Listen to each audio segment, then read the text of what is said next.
back, like Umkola, just like that. The Princess of Presenting is still in the building. We told you you have a jam-packed show, an amazing show for you guys, and we have never ever lied. Our next guest is a hip-hop artist as well as an R&B soul from Montana and Gugulethu. She has been performing since a very young age and has been doing amazing, incredible things. Started writing and recording her own songs at the age of 12. And you know what? From the age of 12 till now, she has never looked back, honey, making better and more incredible music, releasing her album in 2015 titled Who Am I? I think it's very good for us to know Who Am I, rather her single she released in 2015 titled Who Am I? But let me stop talking and let's get into the artist for the day. Ladies and gentlemen, help me welcome E-Guup in the studio.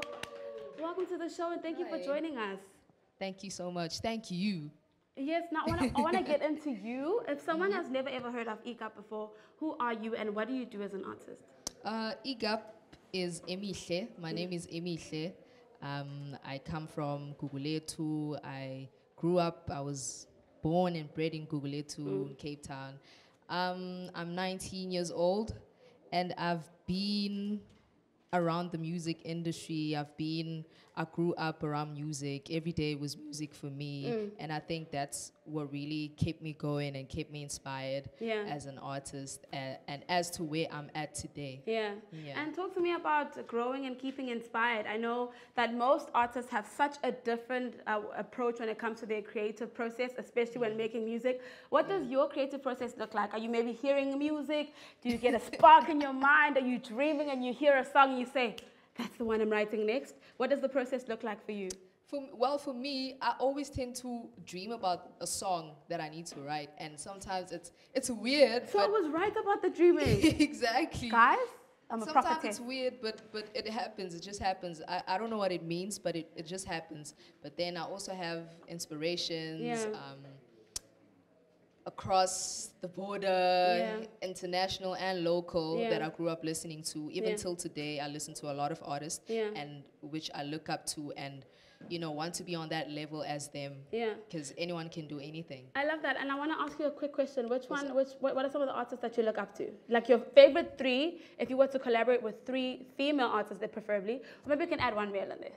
It's my mixture. Yeah, my inspiration is mainly male. Okay.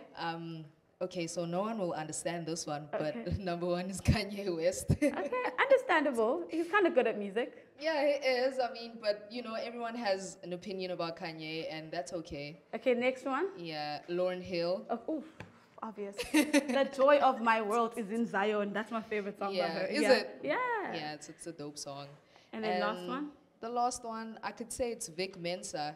Vic Mensa isn't that much on music nowadays, but he's played a huge role in me writing music. Yeah. I love that, and I love the people that you want to collaborate with. Obviously, as an artist, we have challenges. Exactly. You have been writing, doing your own music since a very long time. I want to find out what are some of the challenges that you've had.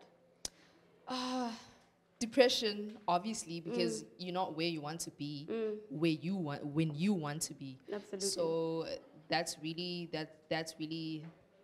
has been a challenge for me because I tend to overthink a lot of things.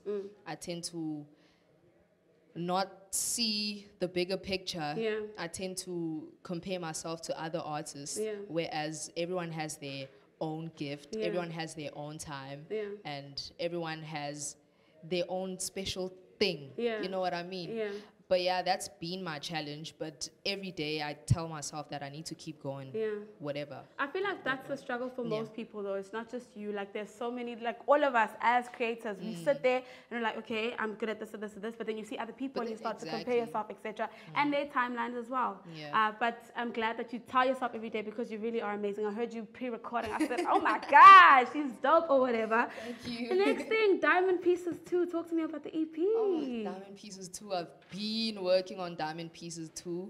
It's been a while. There's Diamond Pieces 1, which I dropped in 2021, but then I never got to push it or whatever. But then I decided, no, there should be a Diamond Pieces 2 because the Diamond Pieces 1 wasn't as successful. You know. But it's been a journey, man, for Diamond Pieces 2. It's been a journey and things went really quick, like I got ideas so quick, and it was easy for me to write the music. And my producer on the side was so supportive, giving me the beats all the time. Shout out to Auntie though. Shout out to Auntie. Yeah, shout out to Auntie, giving me the beats all the time, telling me that I should do this and that. By the way, Chasing Dreams was written by my friends, not me. Okay. But then it turned out amazing. Yeah. You see. But yeah, I mean, I've had quite a good time and fun time recording Diamond Pieces too. It's amazing. Do you have a favorite song? I love asking artists this question because they never actually have a favorite. They think all the music is like their babies, and I'm like, I can't pick my favorite child. But I think that you can, E-Guup. What is your favorite out of the EP so far? On Diamond Pieces too? Yeah. My favorite has to be Own Lane with Stanley Branson and Auntie.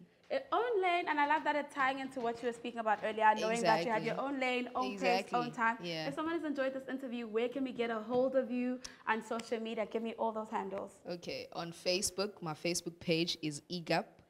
On Instagram, I'm at E-Guup. On Twitter, I'm E-Guup. On SoundCloud, I'm E-Guup. On iTunes, I'm E-Guup. On Spotify, everywhere. And TikTok? I'm not on TikTok yet. I think E-Guup needs to join TikTok because on the show we do TikTok challenges and we want to make you do a challenge and then maybe tag you on the challenge. Maybe not the show, the next one. So ladies and gents, that was the amazing, incredible, talented E-Guup. But don't hear it from me. She's going to be performing a little later on the show. So make sure you go and show her all the love on social media. It is EKSE Live _ on Twitter, on Facebook, as well as on Instagram. Right now, though, the next victim is here and it's game time with Miss Lali Lauren as well as Karis.